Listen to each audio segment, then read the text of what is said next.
Well, it's that time again. This year is make or break for Destiny 2. I'm so sick of it, man. Like, if you'd have said to me back in June, once Excision had rolled out this bombastic final mission to defeat the Witness, that 1 month later, you're going to witness months of decline and apathy and just pure mediocrity, I'd have been stunned. From Into the Light to the release of the final shape to that month of just pure excitement afterwards, Destiny 2 felt great. But here, now, in January 2025, this feels like genuinely it. And I'm tired of it, man. I'm tired as a player of being given these false dawns and having to be cautious about, well, should I invest more time into this game knowing that it could continue to just keep declining? And I'm tired for the staff who are consistently let down by piss poor management, piss poor decisions, and the higher ups just raking in as much money as they want without caring about the welfare of those below them. I'm tired of the year-on-year conversation that Destiny 2 is of this year is make or break for Destiny. It's boring. But this time it really does feel it. Make or break. I want to talk about the monumental task that Bungie faces, because this is not just the next chapter in the Light and Dark saga. Everything is different now. It's the beginning of a new Destiny saga. It's a smaller, scaled down Destiny team. It's a game that will be 8 years into its life cycle, and it's got lower player sentiment and, more importantly, lower player count than ever. And all of this is in the wake that there is no Destiny 3 in development. I want to be clear, I want this discussion to be in good faith and an honest view about where things are at currently, because it is dire. So what I've done is I've broke this video down into the different core segments, core pillars that Bungie has to tackle head on for Destiny to get anywhere near back to its best and have a promising future ahead of it. One thing that Destiny has always had, to me, over many shooters, was that it was the pinnacle of looter shooters. The uniqueness and experimentation of the exotics, farming for that perfect role, the fantastic feedback of that Destiny gunplay that has you hooked for hours upon hours. Unfortunately, for long-time players now, and I'd even go as far to say to casual players, Destiny 2 is a looter shooter where the loot no longer matters. Because if you played this game for even just the past year, you've likely got a best in slot crafted role for everything that you need. And even if you don't, we're probably talking marginal gains at best, like 2% better. I'll be straight to the point here. Destiny has two options. They do a complete reset, sunsetting 2.0. Obviously, it would have to be done better than last time, where they take away all the weapons or a good chunk of them and they provide this new sandbox to play around with.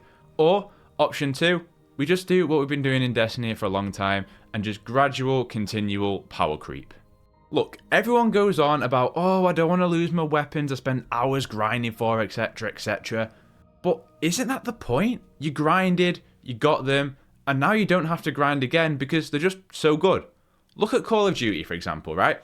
Every year, people love that reintroduction of a fresh start to grind camos and grind guns all over again in a new prestige system, or how Borderlands is sequelized now, and each new entry brings a new starting point with new, fresh loot to obtain. The idea of loot being forever is silly. Bungie have done a better job in recent times with synergizing the seasonal artifacts with weapons to make weapons feel better and more unique, and also enhance older weapons that maybe have not had the limelight recently. But frankly, why would I chase a new solar hand cannon when I've got my crafted God tier Owley's Bane, which sure is a raid hand cannon that I got through Pantheon, but for 90% of slots in the game, I bet you the first or second best slot for each item is from a season. I'm sorry, but at its core, Destiny is a looter shooter. I love the world, the story, the lore, and when it was at its best, the mystery of it all. But if the core loop, the core thing that brings people to Destiny no longer matters, we have an enormous problem on our hands. Because if the core loop isn't exciting, you don't get your consistent player base. And if you don't get your consistent player base, you don't get your consistent revenue. And I just genuinely, I don't see a third option here, other than rolling out more uninspired loot that we've got in these episodes that nobody really cares about other than maybe reprisals. I'd be keen to hear a different idea if someone does have a third option, but it's why most of all I'm so disappointed we're not getting a Destiny 3. A fresh start in any looter shooter is always welcome, but the fact is, Bungie in Destiny, it will never have a 4th Guardian class, so it relies so heavily on its new loot, unlike Warframe that can just introduce a new kind of playable character, or Diablo that can just introduce a new class. At its core, the loot loop is broken, and I just don't know how they fix it, because it doesn't matter if they build fun activities like Tomb of Elders or the Coil, or build their most incredible, bombastic raids and dungeons. If the loot that you're chasing stinks, you're not going to be playing it much. The smallest segment of this video is about the bugs and the technical state of Destiny, because let's be honest, over the past couple of months, particularly in both episodes and the events like the Dawning, the technical state of Destiny has been an absolute mess. And it's almost like, who would have thought that Bungie higher-ups decimating the QA team would have led to probably the poorest technical state we've ever seen Destiny in.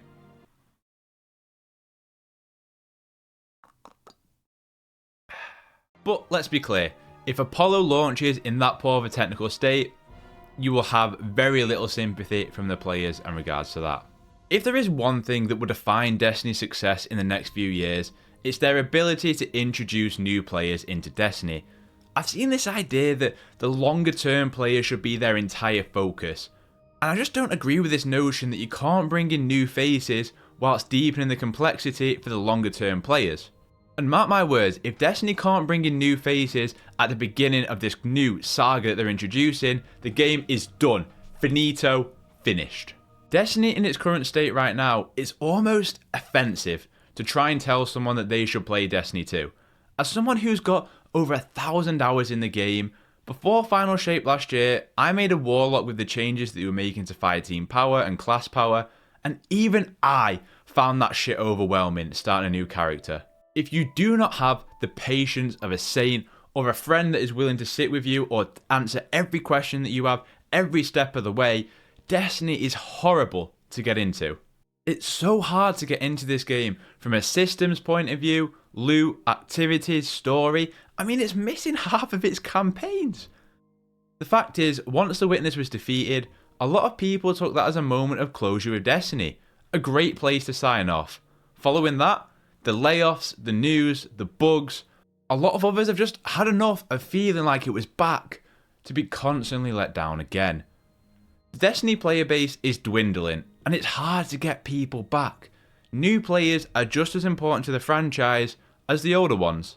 And people take that as, oh, Destiny 2 should cater towards the new players. That's not what I'm saying, nor is what anybody's saying. But the onboarding is so piss poor at the minute that it doesn't allow anybody to acclimatise towards Destiny to begin with before even thinking about teaching them raids and dungeons and the larger complexities that lie within Destiny.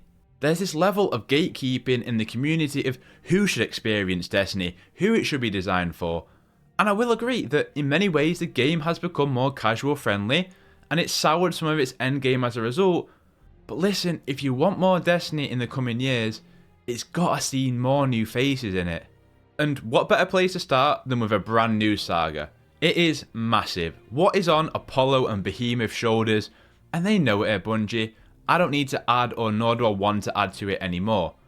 But a brand new saga has to do two things. It has to provide excitement and mystery to the long-term fans of the game that there is a future here where the time that you invest now will be worthwhile and be rewarded down the road. And it has to be a jumping on point for anyone who thinks Destiny looks cool but has been overwhelmed with the idea of starting to begin with. It's doing some really interesting things with it. Gone are the traditional campaigns that came with Witch Queen that I loved, but I can see why they're going with less resources since I would never replay them personally. In is a Metroidvania-inspired expansion that is non-linear. Sometimes this is fantastic and it builds a sense of mystery and intrigue. Sometimes non-linear, which is what Ubisoft do in a lot of the games, it feels fragmented and it never actually comes together until this final act.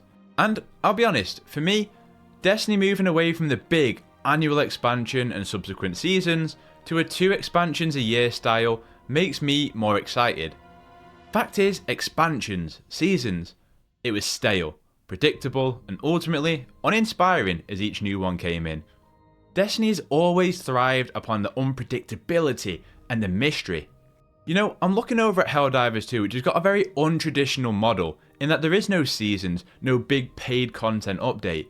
It delivers the updates when they're ready and raring to go, and you'll get balance of small updates with back-to-back big updates, and it helps the game feel fresh without just making it predictable and, oh, here's what we're going to do for 8 weeks in a row. The thing with Destiny is that you knew a season structure before it even began, and that's a big problem. But when Bungie get weird and creative like Dual Destiny, like The Coil, and they put Destiny and blend it into other genres, that's arguably when the game is most exciting. So as a result, codename Apollo in particular is huge because it has to be this fresh start, and it almost has to act as a Destiny 3. Look, if anyone can, it's Bungie, but it just feels like such a humongous task because it's a smaller team than ever now than what worked on the prior expansions. You look at the state of the game in these episodes with the constant bugs and issues, rendering entire features of a season or event unplayable or unusable to some. It's tough. If there's one source of optimism that I do have, it's that I feel like this shift to the 2 expansions a year will be less demanding of a player. See, I think live service get the best sentiment when they aren't demanding a player's time all the time. What I mean is that Destiny would always have something every single week for you to have you consistently logging in, whether that was story updates, seasonal events, whatever it may be, they would always have you logging in for something. Bigger updates twice a year will bring excitement, but also hopefully repeatability in those activities, that it doesn't require the 24/7 demands of a player to consistently keep up. And I hope that in that design, that experimentation means no more formulaic predictable steps of a quest that just repeat month on month. The thing is, codename Frontiers has to act as a soft Destiny 3, and that is just one hell of a thing to do with a smaller team. And the final pillar that Destiny has to focus on, the core veteran player. I'm not talking about those with just thousands of hours. I'm talking about those with tens of thousands of hours. The long-time content creators. They have to reinvigorate those players somehow. The people that live and breathe Destiny. And you can see it in general talk. You can see it in the views that videos are getting. The interest of the game is at a low point where many have tried to pivot to covering several games at once now. With there being less content in the wake of it being a smaller team, offering more focused replayable content as Bungie have said, will it be enough to re-excite those who have maybe left or are just kind of feeling apathetic about it right now?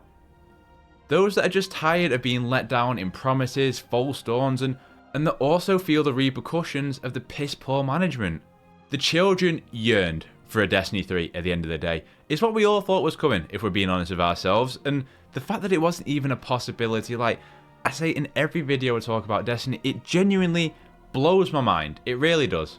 I feel like the majority wanted that fresh start, a place to convince others to make the jump in for the first time, the ability to refresh the sandbox, to provide something different and provide a new chase, create a new era of Destiny that felt familiar to those who've been playing for a long time, but offer something completely different. And it kinda stinks to me that Destiny Rising, a mobile game, is more of a Destiny 3 than we will get from Bungie in the coming years, or potentially ever. A fucking gacha mobile game is more feature complete than Destiny 2. It's got features that haven't even come to Destiny 2, that took years to come to Destiny 2, and it's a gacha mobile game. And I just think that's where everyone's at right now. It's just apathy. A small glimmer of hope maybe, but it's just fatigue. The idea that a smaller team with less resources can build this brand new pillar to reinvigorate this decade-old franchise, that me, who is almost toxically positive, struggles to envision it. I said at the start, if anyone can, Bungie can, but it's not fair on this team. That the idea that if Apollo and Behemoth aren't successes, what happens to Bungie? And I hate talking about this shit, man. It's a gargantuan year for him, there's no doubt. Codename Apollo in summer 25, and Marathon is also slated for this year, but that could slip too. You hope that a smaller focused team means they don't have to do gargantuan numbers for Sony to view it as successful. And look, at the end of the day, I really hope that they do pull through on it. I love Destiny as a franchise. I think it's incredible to play. I've had so many special experiences with this video game. And Bungie, they're a renowned studio. And I don't care whether it's the same Bungie, there's a lot of talented, passionate folks that clearly work there, and I don't want to see the ramifications of years of horrible, piss poor management let them be the subsequent failures of it and the most impacted of it, while the rest of them, they go and just add another antique car to the collection. It's not right. But yeah, I just wanted to talk about how big of a task this is when you put all the aspects together of just what needs addressing. It's massive, and I hope they do it. I want to see Destiny genuinely being this mysterious and exciting sci-fi universe again, instead of talking to a fucking holo projector for 2 hours a week every week. We'll just have to wait and see. But yeah, let me know, what are you thinking?